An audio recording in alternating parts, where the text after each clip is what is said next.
I got they ass. I got them, you guys. Maybe this is the piece of evidence that I needed all along. So, after I did my video last night, I received these actual newspaper prints of what was actually happening in Egypt during biblical times, you guys.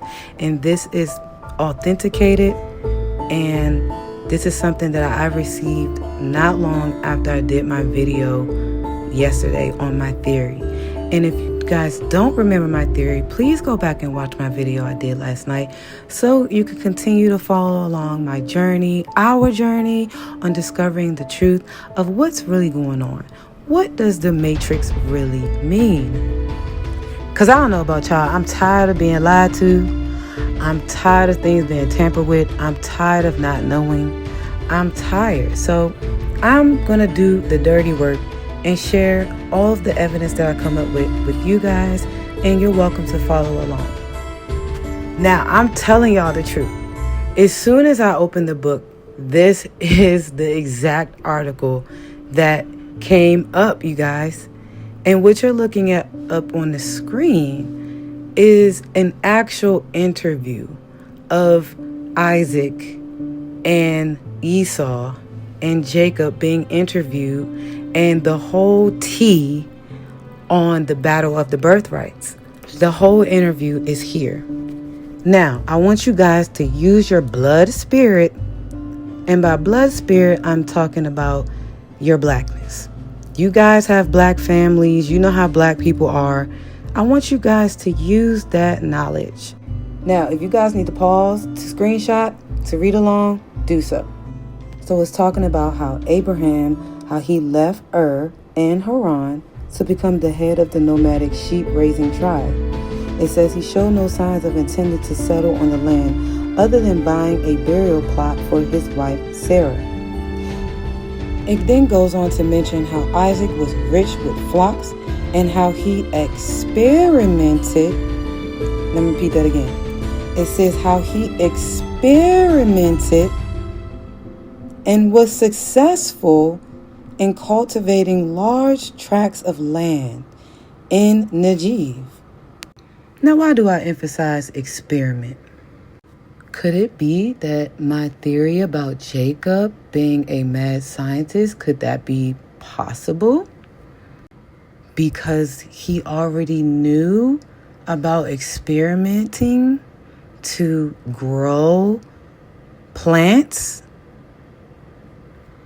I don't know, could be. Because Isaac knew experimentation to cultivate land and make it grow so he can be successful. That's how he made his money. Similar to what I mentioned about Jacob living with his uncle Laban and expanding his flock using experiments. Look, I'm just saying, y'all. Look, it's lining up with me. Now, at the bottom of this newspaper article, there's an actual question and answer interview between the interviewer and Esau the hunter. Now, to sum it all up for you guys, they asking him, are you going to plan a life of agriculture? And Esau says, yeah, that's what I plan to do. But I also plan to hunt because that's what I am. They ask him next, does this mean you're giving up sheep raising? Now listen to this. He says, not at all. Still, sheep raising by itself does not tie man to the earth. It accustoms him to a life of nomadism. And besides, well, I just have the strength for it. He goes on to say how he wants to go into the mountains and how he'll make his living and his happiness hunting goats and wild animals. So the interview said, and you're going to leave everything here to Jacob? He says, yes, everything. I can't stand those soft sheep. I despise them as I despise my birthright. Now that lines up with him trading it in for a bowl of soup because he just simply didn't care. This sound like, you know what this sound like, y'all? And here's where I'm using spirit.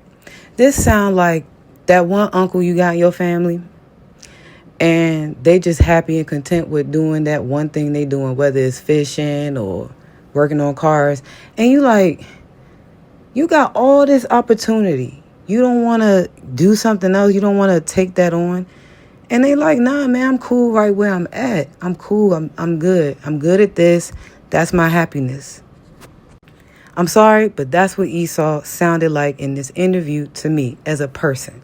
He didn't want no dealings with that land, the money that you get from it. He just want to farm his little stuff for him and his family and be done with it. He didn't want to do all that extra stuff. Now, there are a lot of moving parts. So you guys have to remember that these people were living for 2, 3, 4, 500 years old. So there's a lot of time in between each event. They lived very vast lives. Now, in this next article, you see the title. It says, Esau-Jacob tension ease as family battles for its rights. In this article, it speaks about how Esau and Jacob are, yes, indeed, battling each other because the birthright was stolen and how it was done, but how the truths that we all come to know about Jacob coming together to bow to Esau, it was nothing more than a temporary truce so they could fight outside inhabitants of Gerar. It goes on to say, but this is the only truce in the face of outside danger. Such is this character of this family.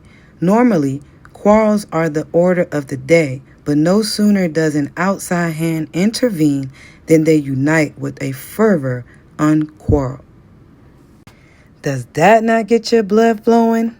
I just love to hear that even in the face of danger, we still united with each other. I love that. Now, remember a few videos ago, I mentioned how the Nation of Islam described Jacob as a protester. He protested a lot of things as he gained followers. Well, I actually found the actual article describing Jacob as a protester. And it's right here. So, with all of this combined, here's my theory. I still think Jacob had a cunning nature. I think Esau was just that lazy uncle. Yes, he had strength, but he was lazy as hell. He didn't feel like farming and all that stuff. He just wanted to hunt in his mountain with his women and have kids, and that's it.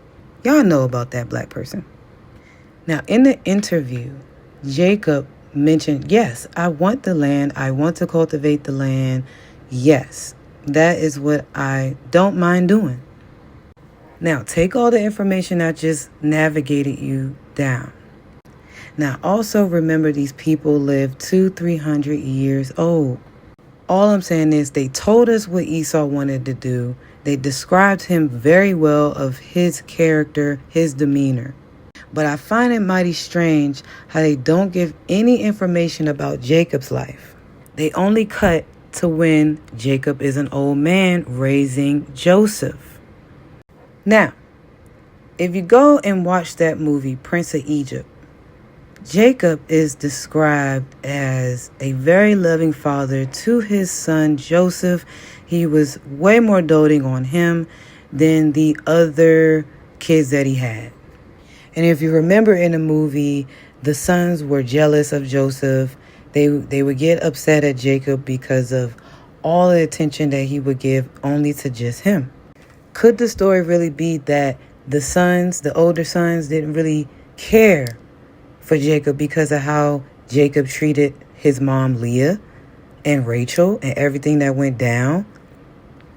And I could kind of attest to that through lived experience. How would you feel if your father left, maybe, lived his life, did whatever he did, treated your mom like crap the whole time, came back, had another child, and was doting on that child more? To me, don't it make more sense that the brothers didn't like Joseph because of that reason? How I know? Because I'm literally in that same situation. So I can speak on this topic. I know how it feels.